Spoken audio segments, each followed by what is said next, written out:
जय जो बेटी कुमार गीत। धान के शीस सेब हर भेली सीता बेटी फूल सन भेल सुकुमार मचिया सल छतिन बाबा से अपन बाबा दियो बाबा जोड़िया लगाइयो हमें कैसे आ गई बेटी जोड़िया लगाए बाऊ जोड़िया लगे तीन भाग बनगे हमें कैसे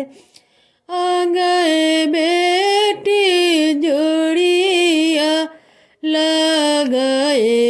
बाऊ जोड़िया लगे तीन भगवान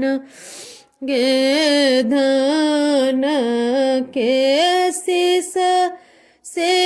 बाहर बेली सीता बेटी फूल सन भेली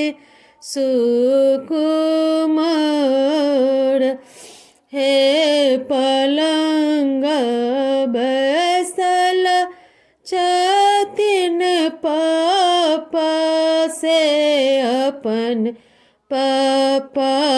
दियो पापा जोड़िया लगाइयो हमें कैसे आ गए बेटी जोड़िया लगाए बाऊ जोड़िया लगे तीन भाग बन गे हमें कैसे आ गए बेटी जोड़िया लगाए बाऊ जोड़िया लगे तीन भगवान गे धान के शीस सेब हर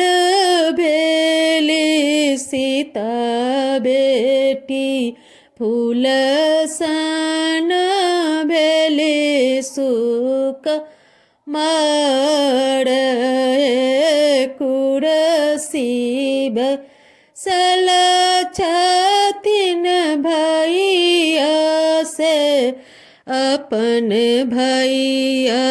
दियो भैया जो